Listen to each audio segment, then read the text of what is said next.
बाहेर जमलेल्या सर्व पदाधिकारी बांधवांनो आणि भगिनींनो, आता मी खाली आलो रंगशारदाला, रिकामा रिकामा वाटलं मला. आणि मग माझ्या लक्षात आलं की आपण पत्रकारांना सगळ्यांना वरती बोलवलंय.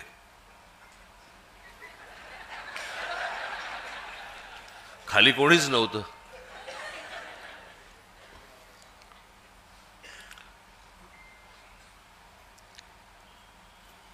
तेही आपलेच आहेत. पण मला कळत नाही. मी आज पण त्यांना विचारलं, मी घराच्या बाहेर उभे असतात. रोज माझी गाडी बाहेर जाताना आणि गाडी परत घरामध्ये येताना सारखं शूट करतात. मी म्हटलं, अरे रोज एकच गाडी शूट करून करून कंटाळा कसा येत नाही तुम्हाला?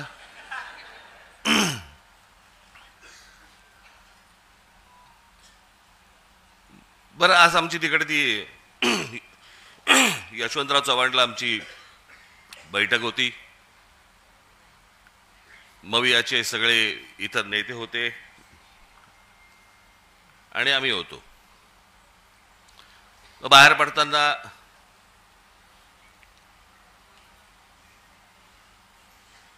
मी आणि उद्धव बाहेर पडलो.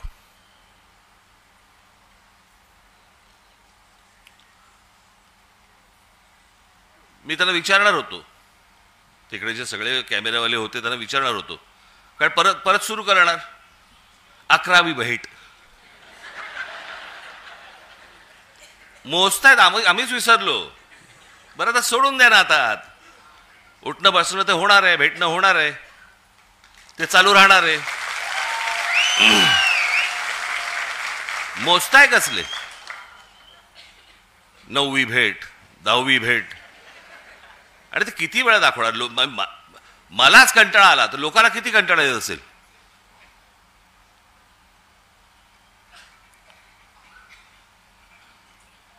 आज मी तुमच्या समोर जो आलोय, आजपर्यंत आपले अनेक कार्यक्रम झाले, अनेक शिबिरं झाली, मेळावे झाले, वर्धापन दिन होतात, काही वेळेला संगीताचे कार्यक्रम असतात, काही वेळेला नाटक आपण ठेवतो, नाटकं ठेवतो, काही वेळेला इतर काही सांस्कृतिक कार्यक्रम असतात.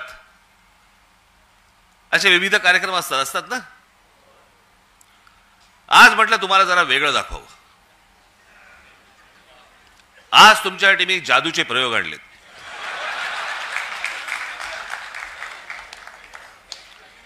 मी म्हटलं जरा जादूचे प्रयोग वगैरे जरा बघायला तुम्हाला पण मजा येईल.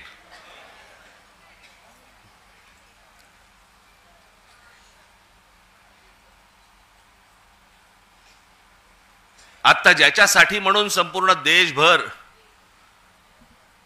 जी प्रत्येक राजकीय पक्षाच्या मनात आणि प्रत्येक मतदाराच्या मनात जी शंका निर्माण झालेली आहे या देशाच्या निवडणुकांबद्दलची, त्याची एक गोष्ट तर तुम्ही सुरू केलेलीच आहे, दुबार मतदार याद्यांची. हे दुबार, 3 बार, 4 बार सगळं सुरूच आहेत. पण नुसतं तिकडे लक्ष ठेवून फक्त चालणार नाहीये तुम्हाला. जे मी 2017 पासून जे ओरडून ओरडून सांगतोय, त्यावेळेला मी जे बोलत होतो, आज जे बरोबर आहेत त्या राजकीय पक्षांनी गांभीर्याने घेतलं नाही. मी त्यावेळेला पण हेच सांगत होतो की मतदार याद्या तर आहेत, पण ही निवडणूक जी मशीन्स आहेत याच्याकडे तुम्हाला दुर्लक्ष करून चालणार नाही. आणि म्हणून मी आज तुमच्यासमोर हे इलेक्ट्रॉनिक मशीन हे तुमच्यासमोर आणले आणि त्याच्यामध्ये कशा प्रकारचा गोंधळ होतो आणि म्हणून ते सगळं सादर करणार आहेत. मी पहिलं नाव विसरलो, पटेल ना, अमित उपाध्याय, आणि दुसरे कोणतरी पटेल होते. अमित उपाध्याय ना तुम्ही? यक्षित पटेल. मी म्हटलं पटेल असेल तर बरं होईल, नंतर त्रास नाही होणार त्यांना. त्याच्यामुळे मी श्री उपाध्याय आणि पटेल यांना मी इथे व्यासपीठावरती यायला विनंती करतो. या आपण.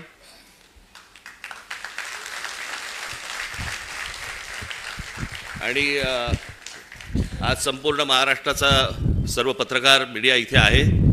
आपणही, मी माझं बोलून झालं की इथे बाजूला जरा थांबणार आहे. त्यांचं पूर्ण झालं की मी परत आपल्यासमोर येणार आहे. तर मला असं वाटतं आपण दोघांनी महाराष्ट्राला हे सर्व जादूचे प्रयोग एकदा दाखवावेत. कळलं का? आणि त्याच्यातनं सगळ्यांचे डोळेही उघडतील, लोकांपर्यंतही हे पोचेल. काय चाललंय महाराष्ट्रात आणि देशात हेही मला असं वाटतं सर्वांना समजेल, तुम्हालाही समजेल. त्याच्यामुळे ह्या गोष्टींकडे दुर्लक्ष करू नका. मी आपल्याला थोड्या वेळाने भेटतो. धन्यवाद. सुरू कर. आवाज येते? आवाज येते का? माझं नाव अमित उपाध्याय आणि मी EVM हटाव सेनातर्फे इकडे आमची बनवलेली डेमो EVM मशीन, ही EVM ही जी मशीन आहे ती आम्ही बनवलेली मशीन आहे. ही इलेक्शन कमिशनची मशीन नाही आहे. तर या डेमो मशीनमध्ये आम्ही इलेक्ट्रॉनिक आणि पेपर वोट दोघांची इकडे चोरी कशी होऊ शकते ते करून दाखवणार आहे. तर आम्ही हे कुठे क्लेम नाही करत आहे की अशी चोरी तिकडे झाली तशी झाली. आम्ही हे म्हणतो आहे का जर असा हा प्रोग्राम जे आम्ही याच्यामध्ये चोरीचा प्रोग्राम टाकला आहे, जर तो इलेक्शन कमिशनच्या मशीनमध्ये आहे तर तिकडे पण चोरी होऊ शकते. तर ही मशीन जी आहे ती राहुल चिमनभाई मेहता यांनी बनवलेली आहे आणि त्यांचा जो क्वालिफिकेशन आहे ते दिल्ली IIT पासून पासआउट सॉफ्टवेअर इंजिनियर आहेत आणि त्यानंतर जाऊन त्यांनी US मध्ये कम्प्युटर सायन्समध्ये मोठी डिग्री घेतली आहे. त्यांना ही चोरी जेव्हा समजली त्यावेळी हे डेमो मशीन त्यांनी बनवली आणि या डेमो मशीनमध्ये आता आम्ही थेट काम चालू करू आणि आपण काय चोरी कशी होऊ शकते ते बघू. आता हे डेमो चालू करण्याचा अगोदर हा आपला VVPAT आहे. VVPAT म्हणजे ज्याच्यामध्ये आपल्याला पावती दिसते. हा बॅलेट युनिट आणि कंट्रोल युनिट आहे. बॅलेट म्हणजे जिकडे आपण बटन दाबतो आणि कंट्रोल युनिट म्हणजे ज्याच्यामध्ये इलेक्ट्रॉनिक वोट जाऊन सेव्ह होतात. तर आपण इकडे चालू करू. पहिला प्रकार तर आपण बघू शकता बॅलेट युनिटमध्ये. मी कॅमेरामॅनला रिक्वेस्ट करणार का इकडे बघा, याच्यावर थोडं झूम केलं तर आता आपल्याला काय दिसतं इकडे 3 कॅन्डिडेट्स आहेत. एक आपला सफरचंद आहे, केळा आहे आणि कलिंगड आहे. आणि आपण आता डायरेक्ट वोटिंगला लागू. तर वोटिंग चालू करण्याच्या अगोदर मी सगळ्यांना दाखवतो पहिले हे VVPAT उघडून का VVPATमध्ये कुठलीही पावती नाही आहे. VVPATमध्ये पहिल्यापासून कुठलीही पावती नाही आहे, म्हणजे कुठलीही वोटिंग नाही झाली आहे. तर आपण इकडे आता वोटिंग चालू करू आणि जे आपण वोट करणार त्याची पावती आपण इकडे बघणार आणि मग आपण कन्फर्मेशन करणार का आपल्याला ती पावती दिसली आणि त्यानंतर मग आपण सगळं चेक करणार का पुढे काय होतं. तर मी इकडे सगळे बघू शकता की मी केळ्याला मत दिलं आणि सगळ्यांना केळ्याची पावती दिसत आहे का कन्फर्म करा. मग आपल्याला केळ्याची पावती दिसली म्हणजे पहिला वोटर आला आणि त्याने केळ्याला मत दिलं आणि त्याला केळ्याची पावती दिसली. आता तो समाधानी झाला आणि तिकडून गेला तर आपण काय बोलू नाही शकत का काय त्याच्यामध्ये प्रॉब्लेम आहे. त्यानंतर दुसरा वोटर येतो. दुसरा वोटर पण समजा असा आहे का तो एकच फॅमिलीचा आहे किंवा एकाच एरियाचा आहे आणि एकाच मानसिकतेचा आहे, तो पण केळ्याला मत देतो असा होतो. आता परत समजा मी केळ्याला मत दिलं तर आपण बघू इकडे आपल्याला काय दिसतं, परत केळ्याची पावती दिसली. या प्रकारे 2 वोटर आले, दोघांनी केळ्याला मत दिलं आणि केळ्याची पावती पण बघितली. आता ते समाधानी होऊन गेले. त्यानंतर आपण काय करतो, आपण एक मत कलिंगडला देतो. आता कलिंगडला मत दिलं, आपण परत कलिंगडची पावती कन्फर्म करू. आपल्याला कलिंगडची पण पावती दिसली. या प्रकारे 3 वोटर आले, 2 केळ्याचे आणि 1 कलिंगडचा. त्यानंतर चौथा वोटर येतो आणि चौथा वोटरनी पण कलिंगडला मत दिलं. अशा प्रकारे 2 वोटर केळ्याचे आणि 2 वोटर कलिंगडचे. आता 4 वोट झालेत. आपण तिसरा कॅन्डिडेट जो आहे केळा सफरचंद, त्याला आपण 1 मत त्याला पण देऊ. मग आपण सफरचंदला पण मत दिलं. आता सफरचंदची पण पावती बघा. असे 5 वोटर आले. सगळ्यांनी आपला वोट केलं. 2 केळ्याचं, 2 कलिंगडचं आणि 1 सफरचंदचा. याप्रमाणे वोटिंग झाली. आता समजा इलेक्शन संपलं आहे, आज इलेक्शन होता, इलेक्शन संपलं. 3 दिवसानंतर आपण इलेक्शनचा निकाल बघू. पहिले आपण जो इलेक्शनचा निकाल बघणार तो इलेक्ट्रॉनिक वोट असेल. तर इलेक्ट्रॉनिक वोट म्हणजे जे आपल्याला दिसत नाही आणि त्याची काउंटिंग काय दाखवते बघा. मी कॅमेरामॅनला रिक्वेस्ट करणार का ते फक्त या LED वर झूम करा तर सगळ्यांना तो निकाल दिसेल. निकाल असा येतो आहे का 3 वोट जे आहे ते सफरचंदाला भेटले आहेत, 1 वोट जे आहे ते केळ्याला भेटलं आहे आणि 1 वोट जे आहे ते कलिंगडला भेटलं आहे. पण आपण काय वोट केलं होतं हे आपल्याला माहिती आहे. 1 वोट आपण केला होता सफरचंदला आणि 2-2 केले होते केळे आणि कलिंगडला, आणि आपण त्याची पावती पण बघितली होती. तर आपण आता बघू की याच्यामध्ये आपल्याला काय दिसतंय. आपण हे सगळं बघितल्यानंतर आपल्याकडे एकच उपाय आहे. भरपूर आमदारांनी हे केलं पण होतं का बाबा आम्ही पैसे भरू आणि व्हीव्हीपॅटची मोजणी करू, व्हीव्हीपॅटची पावती जर 100% मोजणी केली तर चोरी पकडली जाणार असे बोलणारे बोलतात. पण तर आपण इकडे काय करू, ते याला उघडू आणि चेक करू. पहिले आपण बघितलं होतं की याच्यामध्ये कुठलीच पावती नव्हती. तर एक एक करून उघडणार. पहिला हा आपण हे बघू शकता केळ्याचं, दुसरा हे बघा हे केळा, हे कलिंगड, परत बघा हे परत सफरचंद. या प्रकारे सफरचंदचे 2 मत झाले, आपण एकच दिले होते. आणि इलेक्ट्रॉनिक वोटच्या बरोबर जर याची आपण मॅचिंग केली तर 100% मॅचिंग झाली. म्हणजे इलेक्ट्रॉनिक वोट आणि पेपर स्लिपचे वोट हे 100% मॅचिंग करून आपला हा प्रोग्राम हा आपल्याला वोट चोरी करून देऊ शकतो. आता हा प्रोग्राम जर इलेक्शन कमिशनच्या मशीनमध्ये आहे तर प्रॉब्लेम आहे, नाहीतर मग आम्ही हे तुम्हाला खेळ दाखवतोय. तर पुढे काय समजायचं ते आपण समजू शकता. आता ही चोरी आपण बघितली. या चोरीला हॅकिंग नाही म्हणत, या चोरीला प्रोग्राम टाकून चोरी म्हणतात. जे आपण ऐकलं आहे ते हॅकिंग नाही आहे. हे हॅकिंग शिवाय कशी चोरी होऊ शकते ते आपण याच्यामध्ये बघितलं. तर ही चोरी जी झाली ती कशी झाली हे आपण परत समजण्यासाठी परत इकडे वोटिंग स्टार्ट करू आणि बघणार का आपल्याला काय दिसतंय. पहिले आपण बघून घ्या आतापर्यंत कुठली वोटिंग नाही झाली आहे. तर इकडे आपला प्लीज डू वोटिंग म्हणजे 0 वोट. आणि आता हे आपण व्हीव्हीपॅट पण बघतोय, याच्यामध्ये पण पावती नाही आहे. तर ही जी चोरी झाली त्याला समजण्यासाठी आपल्याला थोडासा हे व्हीव्हीपॅटचं माहिती पाहिजे. तर आपल्याला ब्लॅक ग्लासची जर स्लाईड्स आली तर बरं होईल. हे या व्हीव्हीपॅटमध्ये 2017च्या जवळ असा काळा कास लावला गेला होता. अगोदर जो व्हीव्हीपॅट होता त्याच्यामध्ये काळा कास नव्हता. आता हे काळा कास लावल्यानंतर काय गोळ होऊ शकतो हे आपण समजण्याचा प्रयत्न करू. आता मी हा काळा काच काढलाय, काळा काच काढून बाहेर ठेवलाय आणि परत 30 वोटिंग आपण करत बघू. तर परत मी तशीच वोटिंग करतोय आणि आपण बघू शकता की केळ्याची पावती आली, लाईट पेटली, आपल्याला व्यवस्थित केळ्याची पावती दिसते. जेव्हापर्यंत लाईट आहे ती पावती दिसणार. आणि जर हा काळा काच काढला, काळा काच इकडे ठेवला तर आपल्याला काहीच नाही दिसणार. जे दिसणार आहे ते तेव्हाच दिसणार जेव्हा पहिल्यासारखा व्हीव्हीपॅट असेल. पहिल्याचा व्हीव्हीपॅट जो होता त्याच्यामध्ये काळा कास नव्हता. आता काळा कास लावल्यानंतर वोट झाल्यावर पहिला वोट जेव्हा वोट करणार त्याला त्याची पावती दिसणार फक्त लाईट पेटल्यावर. तर ही लाईट जी आहे ती 8 सेकंदासाठी पेटते आणि 8 सेकंदामध्ये आपल्याला ती पावती दिसते. पण ती पावती जर त्याचा वोट चोरी करायचा असेल तर ही पावती हा प्रोग्राम अडकून ठेवणार, त्याला खाली पाडणार नाही.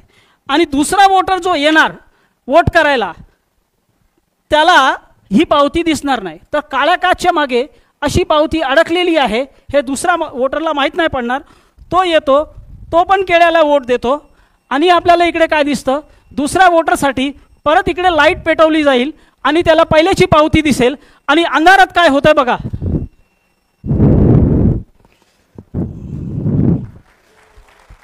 अंधारात काय होत आहे का त्यांनी सफरचंद मारला. मग हा जो कॉम्बिनेशन आहे चोरीचा त्या कॉम्बिनेशनसाठी हा काळा काच पाहिजे. लाईटची अवधी पहिले 15 सेकंड होती, त्याला 2017च्या वेळी कधीतरी 8 सेकंड केली गेली आणि हा काळा काच लावला. आणि त्या 8 सेकंडमध्ये तुम्हाला जी पावती दिसते ती पहिल्याची पावती आहे, तुमच्या अगोदरची वोटरची पावती आहे का तुमची पावती आहे ते माहीत नाही पडणार जर या काळा काचचा उपयोग केला गेला आणि जर असा चोरीचा प्रोग्राम टाकला गेला आहे ईव्हीएम मशीनमध्ये. तर आमच्या मशीनमध्ये असा चोरीचा प्रोग्राम टाकला गेला आहे. आता आपण हे परत एकदा करून बघू.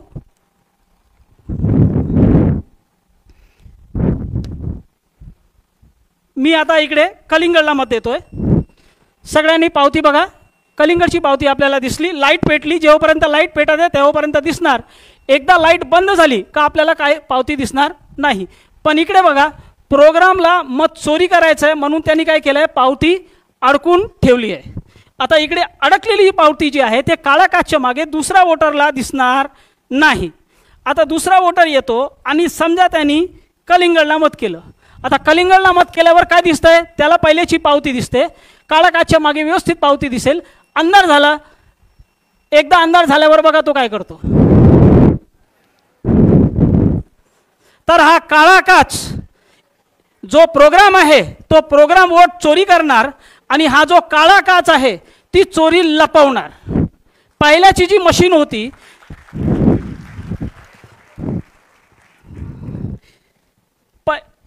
पहिल्याची जी मशीन होती त्याच्यामध्ये हा काळा काच न होता आणि त्याला वापरला गेला होता. आता आपण जर पाहिजे तर याला मॅचिंग करून बघू शकतो. हे बघा परत मॅचिंग झाली.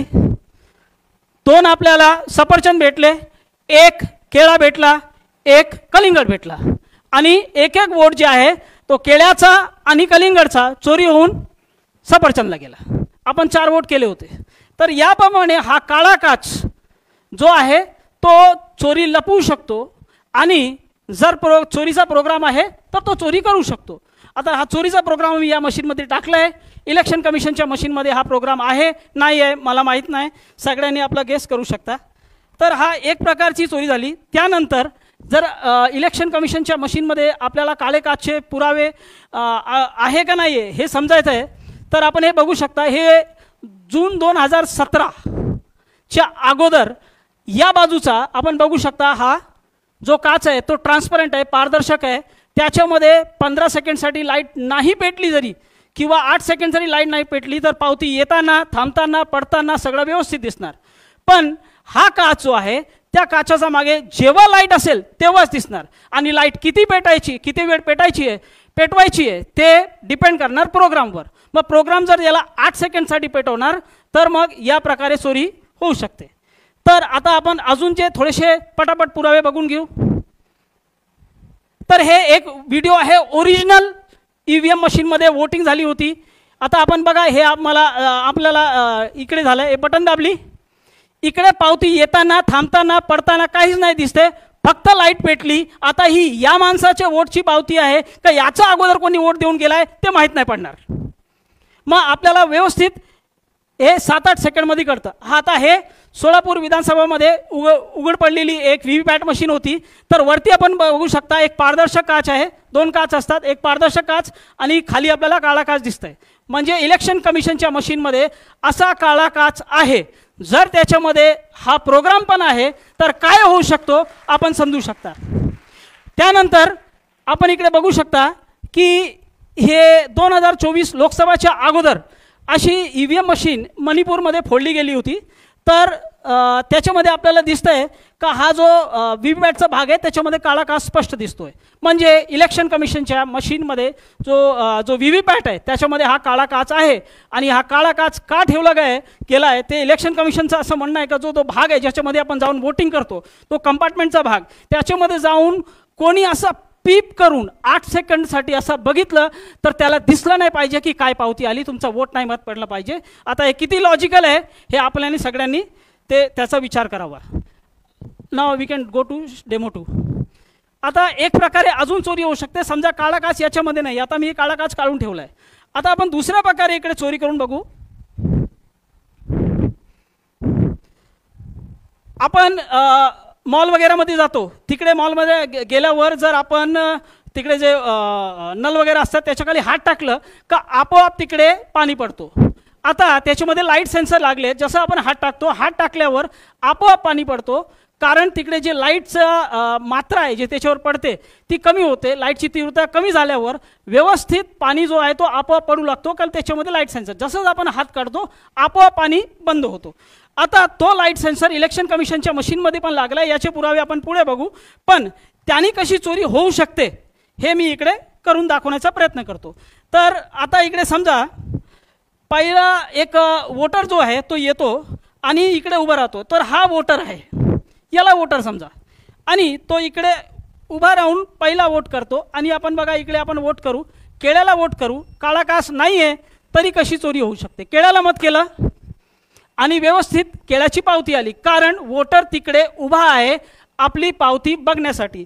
हा इकडे आम्ही इकडे लाईट सेन्सर लावला आहे, त्या लाईट सेन्सरचा समोर इकडे हा वोटर म्हणून उभा होता. तर जर इलेक्शन कमिशनच्या मशीनमध्ये असा प्रोग्राम आहे का 4 सेकंडच्या आत वोटर तिकडून निघून जातोय, म्हणजे वोटर तिकडे आला, बटन दाबतो, त्याच वेळी व्ही व्ही पॅट तिकडे मोजणी करतो का लाईट किती आहे, आणि 4 सेकंडचा आत जर प्रोग्रामिंग 4 सेकंडची येतं, 4 सेकंडचा आत वोटर जर तिकडून निघून जातो तर तिकडे त्याला बघण्यासाठी कोणी नाही आहे. इलेक्ट्रॉनिक आणि पेपर वोट दोघं तिकडे चोरी होतील. आता तसा वोटर आता इकडे काय केलं आहे, तो निघून गेला आहे. वोटर मी इकडे बाजूला ठेवला आहे, सेन्सरच्या समोर कोणीच नाही आहे, बटन दाबल्यानंतर वोटर तिकडे थांबत नाही आहे. आणि काय होते ते बघू. तर मी परत केळ्याला मत देतोय. आता परत केळ्याला मत दिलं तर बघा काय येत आहे, वोटर तिकडे थांबला नाही आहे, सेन्सरच्या समोर कोणीच नाही आहे, केळ्याच्या ठिकाणी सफरचंद आला. हे कसं काय झालं, कारण याच्यामध्ये अशी प्रोग्रामिंग आहे तर वोटर जर तिकडे थांबत नाही आहे, 4 सेकंडचा अगोदर निघून गेला, त्याच्या अगोदर मी पावती काढणार नाही. वोटर जर निघून जातोय, आपल्याला बघणारा कोणीच नाही आहे, लाईट सेन्सरला व्यवस्थित माहीत पडतंय, वोटर तो काय करतो, इलेक्ट्रॉनिक आणि पेपर वोट दोघं चोरून घेतो. आपण 10 सेकंदामध्ये हे परत प्रयत्न करू कलिंगडवर, कारण आम्ही हे सगळं वोट चोरी करून सफरचंदला देणार आहोत. तर मी परत वोटरला उभा करतोय, वोटर इकडे उभा झाला, परत मी कलिंगडला मत दिलं. आता कलिंगडला मत दिल्यावर काय येते बघू, व्यवस्थित कलिंगड आला, कारण वोटर इकडे उभा आहे. आता कलिंगड इकडून, आता वोटर इकडून गेला, वोटर गेला. आपण परत कलिंगडला मत देऊ.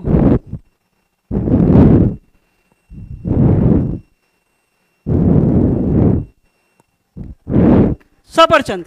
तर हा प्रोग्राम चोरीचा आहे, पण त्या प्रोग्रामला जी मदत पाहिजे तर याच्यामध्ये लागलेला लाईट सेन्सरची पाहिजे. पण इलेक्शन कमिशनचा जो व्ही व्ही पॅट आहे त्याच्यामध्ये लाईट सेन्सर आहे का, आम्ही चोरी दाखवण्यासाठी उगीच बोंबा मारतो आणि याच्यामध्ये सेन्सर लावला आहे. पण इलेक्शन कमिशनच्या मशीनमध्ये सेन्सर आहेत, याचे पुरावे आपण बघू. हे इलेक्शन कमिशनचा स्वतःचा मॅन्युअल आहे, त्यांनी आपल्या हातातून लिहिलेला मॅन्युअल आहे. त्याच्यामध्ये हे जे रेड मार्क केलं आहे, रेड बॉक्स बनवले, त्या रेड बॉक्समध्ये असं लिहिलं आहे का ट्रेनिंग देताना जे प्रशिक्षण घ्यायला येतात इलेक्शनच्या अगोदर सरकारी कर्मचारी, त्याशिवाय जे वोटर्स आहेत त्यांची पण ट्रेनिंग होते.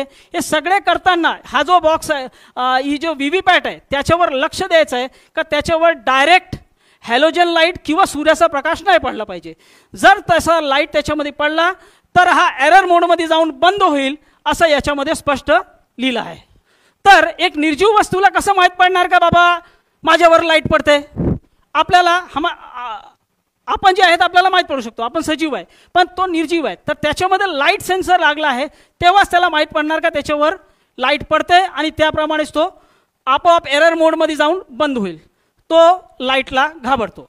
आता आपण अजून थोडेसे पुरावे बघू. हा इलेक्शन कमिशनचा जो मॅन्युअल होता त्याचे पुरावे घेतले. आता ही न्यूज आहे टाइम्स ऑफ इंडियाची, लाईट सेन्सिटिव्ह व्ही व्ही पॅट्स, म्हणजे लाईटला ते काय आहे, संवेदनशील आहे. आता लाईटला संवेदनशील कसा काय झाला बाबा व्ही व्ही पॅट, निर्जीव वस्तू, त्याच्यामध्ये काहीतरी तुम्ही असं टाकलं असेल, आणि जे टाकलेलं गोष्ट असते ती दुसरी काहीच नसून फक्त आपला लाईट सेन्सर आहे. तर लाईट सेन्सर त्याच्यामध्ये आहे, आणि लाईट सेन्सर जर आहे नाही ते तर नक्की एक आहे, पण जर चोरीचा प्रोग्राम पण त्याच्यासोबत आहे तर अशा प्रकारे ही चोरी होऊ शकते. हे 2 प्रकार झाले, त्याशिवाय अजून प्रकार शक्य आहे, पण त्याचा डेमो आम्ही दाखवू शकत नाही, आणि त्याचे जे हार्डवेअर जर त्याच्यामध्ये असतील तर अजून प्रकारे चोरी होऊ शकते. तर ते आपण आता काय त्याच्यावर बोलत नाही.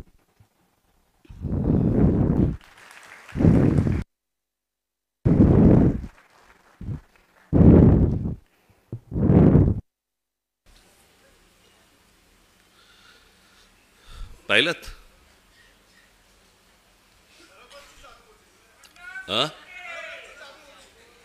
काय,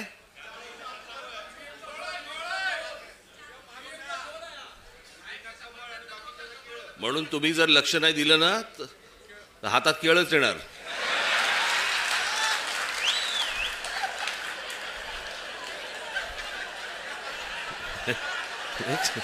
एक सांगितलं तुम्हाला,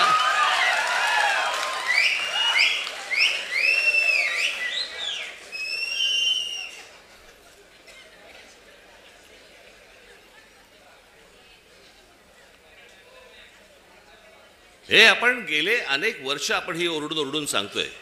मी मागे पण आता आपलं ज्याला शिबिर झालं त्यावेळेला पण मी म्हटलं, लोक आपल्याला सांगतायत की राज ठाकरेंच्या सभांना गर्दी होते पण मतांमध्ये ते येत नाही. कारण हे जे गेल्या 10-12 वर्षात जे सुरू झालंय, लोक आपल्याला मतदान करतायत,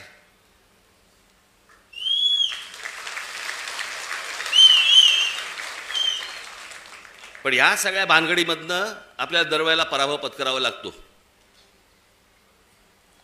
अनेकांना वाटेल की बाबा मी काहीतरी कारण देतोय. कारण काय द्यायची, अख्खा देश बोंबलतोय. आणि या सगळ्या प्रक्रियेमधनं मग सत्तेमध्ये यायचं आणि मग हवी तशी सत्ता राबवायची. बरं, आपण काय सांगतो आहोत त्यांना? आपण त्यांना सांगतो आहोत मतदार याद्या स्वच्छ करा.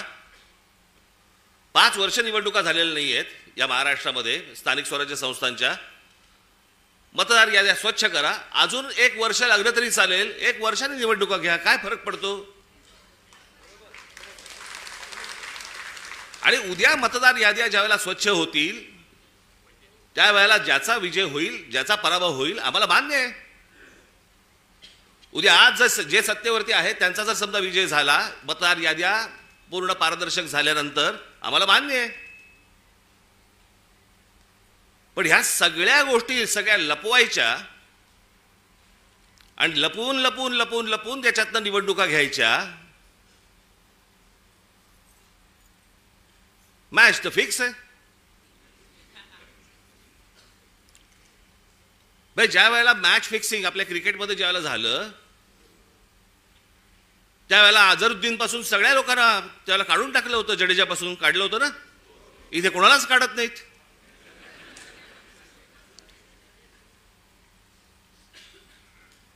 मुख्य निवडणूक आयुक्त काय सांगतात म्हणे, सीसीटीव्ही कॅमेरामधलं जे काही शूटिंग आहे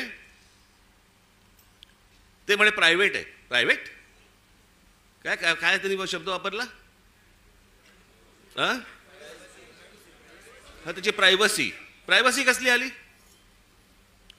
एखादा माणूस मतदान कुठे करतोय, मत कुठे देतोय, ही प्रायव्हसी असू शकते. मतदार कसा प्रायव्हसी त्याची असेल जपायची? आम्हाला माहिती आहे की मतदार कोण आहे ते. जे पटत नाहीत, जे पचत नाहीत असे कोणते तरी उत्तर द्यायची आणि त्याच्यात त्या सगळ्या भानगडीमध्ये या सगळ्या निवडणुका घ्यायच्या आणि मग सत्तेमध्ये आल्यानंतर वेडवाकडं कसंही वागायचं. जे मी त्या दिवशी तुम्हाला सांगितलं असं, या सगळ्या राज्यांवरती, ह्या सगळ्या शहरांवरती त्यांचा सगळ्यांचा डोळा आहे. बाकीचे सगळे तर गेलेच आहेत घरंगळत. आजची बातमी, आजची किती आपण आपला सगळा स्वाभिमान किती गहाण टाकायचा, याला काही मर्यादा? ते कुठे आणले पेपर आहेत ते?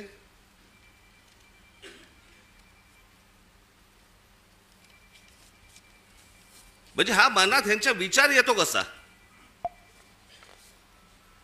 ही आजची टाइम्स ऑफ इंडियाची बातमी आहे, इंडियन एक्सप्रेसची बातमी आहे आणि मला असं वाटतं ती कुठचं दुसरा वर्तमानपत्र, दिव्य मराठी. बाकीच्या वर्तमानपत्रामध्ये मी शोधत होतो पण त्याचा GR देखील आलाय. आणि हे एकनाथ शिंदेचं खातं. काय करतायत हे जर ऐकाल ना, नाही तुमची तळपायाची आग मस्तकात गेली तर सांगा मला. नरेंद्र मोदींच्या 75व्या वाढदिवसानिमित्त टुरिझम डिपार्टमेंट महाराष्ट्रामध्ये काही टुरिझमचे स्पॉट काढतायत आणि त्याची केंद्र, काय त्याचं नाव काय दिलंय, नमो केंद्र, नमो टुरिझम सेंटर्स. ही नमो टुरिझम सेंटर्स कुठे काढतायत? शिवनेरीवर, रायगडावर, राजगडावर. जिथे फक्त आमच्या महाराजांचं नाव असलं पाहिजे, इथे हे टुरिझमचे आता सेंटर्स काढायला निघालेत. मी आत्ता सांगतोय, सत्ता असो नसो, वर नाही, खाली नाही, आजूबाजूला नाही, कुठेही नाही,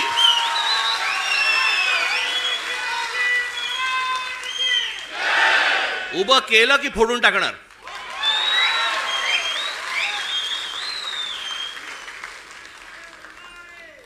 मला स्वतःला मुख्यमंत्री करा म्हणून किती लाचारी करायची. बरं, हे वरती पंतप्रधान देखील माहिती नसेल की खाली काय चाटुगिरी चालू आहे. इथपर्यंत हे कशात नाही येतं. ही सत्ता डोक्यात गेली ना की आम्ही वाटेल ते करू. शिवाजी महाराजांचे गडकिल्ले असू देत, तर काही असू देत, मला मुख्यमंत्रीपद मिळालं पाहिजे, मला सत्ता मिळाली पाहिजे, मला जे समोर दिसेल ते मला मिळालं पाहिजे. याच्यासाठी ज्यांना ज्यांना काही मला खुश करता येईल ते मला खुश करावं लागेल. मुंबईमधल्या जागा द्यायच्या आहेत, अडाणलेला देऊन टाका, तो बोट ठेवेल तिकडे जागा देत आहेत.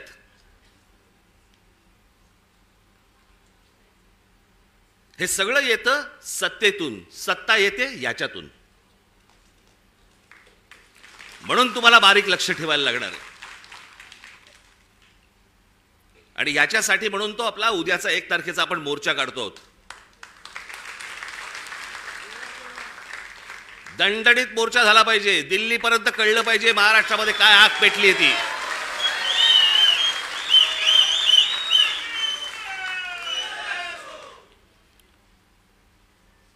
शिवाजी पार्क सारखी ती परिस्थिती नाहीये तिकडची.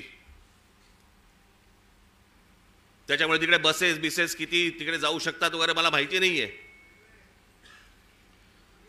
पण माझी तुम्हाला, माझ्या खास करून माझ्या महाराष्ट्र सैनिकांना, मी आज हे आमचे चॅनलचे सगळे बांधव भगिनी आले त्यांच्या मार्फत मी माझ्या सर्व महाराष्ट्रातल्या सर्व मतदारांना, माझ्या महाराष्ट्र सैनिकांना सर्वांना मी सांगतोय की या मोर्चात सामील व्हा. महाराष्ट्रामध्ये काय प्रकारचा राग आहे हा या मोर्चामधून तुम्ही दाखवा. तो व्यक्त करण्यासाठी म्हणून तुम्हाला तिकडे यावं लागेल, सर्वांना यावं लागेल. आज नोकरी होती, बॉसने नाही सांगितलं, बॉसला मारा.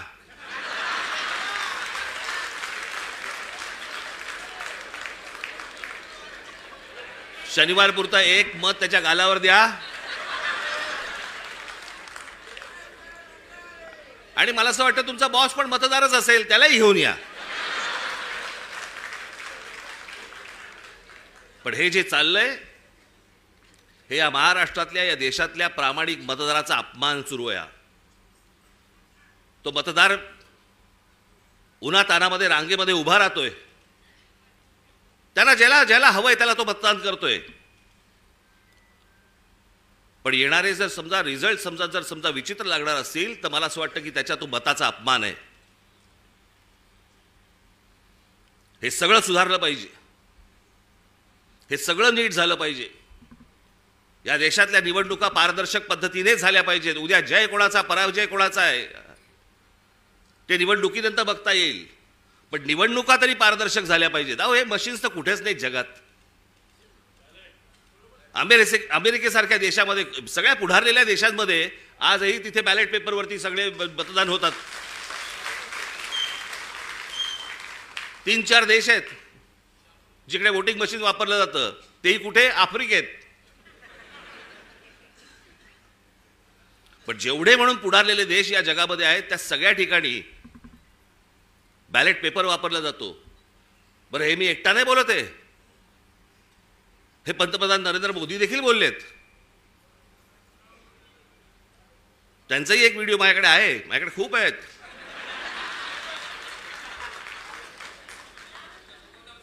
पण मला असं वाटतं की ही गोष्ट तुम्ही सर्वांनी गांभीर्याने घेणं गरजेचं आहे. परवाचा मोर्चा झाल्यानंतर तुम्हाला प्रत्येकाच्या यादी, आज सर्व इथे शाखाध्यक्ष आणि सगळेच मुंबईचे, ठाण्याचे, नवी मुंबईचे अनेक जण आलेले इथे, घराघरामध्ये जा, तुम्हाला चेहरे कळले पाहिजेत. आमचा गजानन कुठे गेला? काळे गजानन, हे आमच्या गजानन दे. काल एक गोष्ट शोधून काढली तिकडे. नवी मुंबई महानगरपालिकेचे आयुक्तांच्या बंगल्यावरती आयुक्ताच्या बंगल्यावरती 550 मतदारांची नोंदणी आहे. नवी मुंबई महानगरपालिकेच्या आयुक्ताच्या बंगल्यावर. तुझ्या इकडेच का काय? आता मला आठवत नाही, मला परवा दिवशी कुठेतरी एकाचा पत्ता सुलभ शौचालयाचा आहे. चला बसला असताना सही घेतली काय?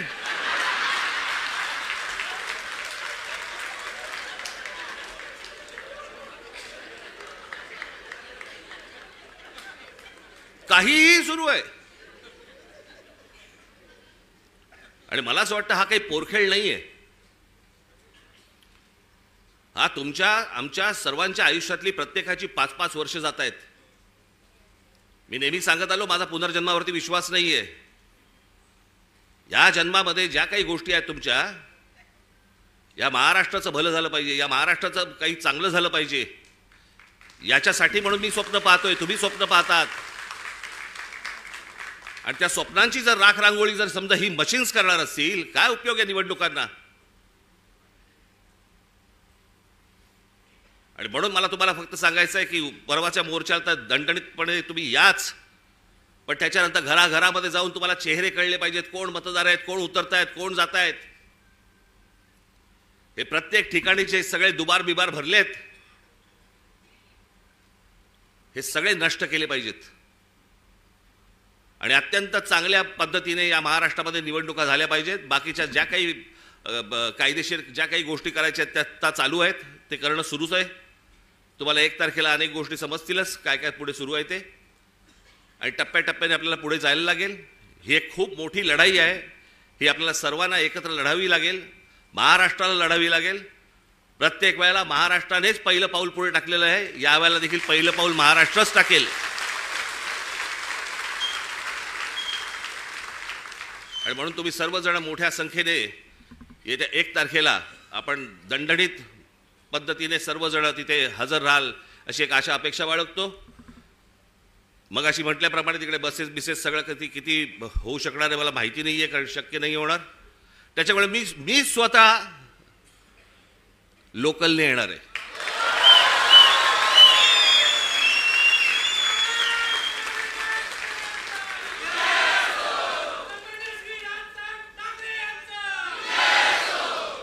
मागे एकदा मी डोंबिवलीवरनं आलो होतो.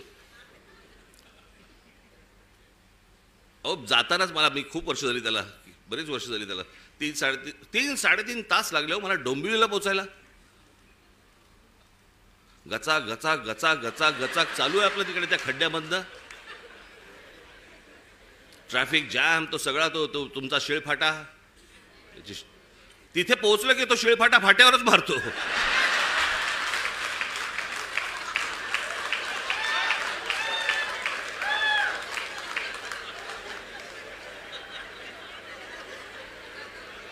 मग मी तिथनं येताना विचार केला, म्हटलं नाही आपण जरा ट्रेनने जाऊ आता परत. बाबा माझी काय परत आता तयारी इच्छा नाही. म्हटलं गेलो तिकडे. मग आमचे सगळे पत्रकार बांधव, एक गर्दी तिकडे. बरं तोपर्यंत त्यांना माहीत नव्हतं मी रेल्वेने प्रवास ह्याच्या अगोदर केलाय तो. मी जवळपास 2 वर्ष मी जे स्कूल ऑफ आर्टला जाताना मी हार्बरने जायचो. त्याच्यामुळे डबे कुठचे येतात वगैरे मला नीट माहिती होतं. मी उभा होतो, गाडी हळू झाली, मी बघितलं लेडीज डबा, महिलांचा डबा होता.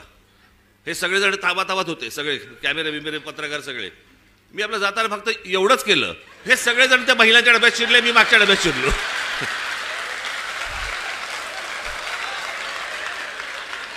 मी काहीच नाही केलं, मी फक्त एवढंच केलं जरा. हे सगळेजण त्या डब्यामध्ये शिरले, मी पुढच्या डब्यामध्ये. आणि मग त्या जाळ्या होत्या, जाळ्यांमधनं शूट करत बसले मला सगळे.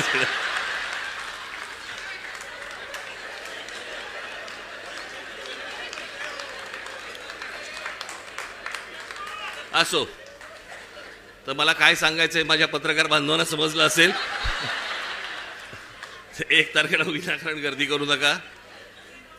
तर मी 1 तारखेला तिकडे येणार आहे. रेल्वेने मी खूप अगोदरच पोहोचणार आहे तिथे, लवकर येऊन थांबणार आहे तिकडे. कुठे थांबणार आहे ते सांगणार नाही तुम्हाला, पण अगोदर येणार. तुम्ही सगळेजण जोरदार तयारीला लागा.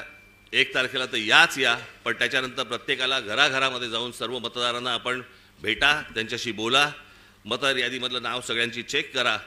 आणि मग जेव्हा कधी निवडणुका होतील, जेव्हा कधी काय होतील, त्यावेळेला आपण निवडणुका लढू. तोपर्यंत आज जे पाहिलंय ते घराघरापर्यंत पोहोचवा. धन्यवाद. जय हिंद, जय महाराष्ट्र.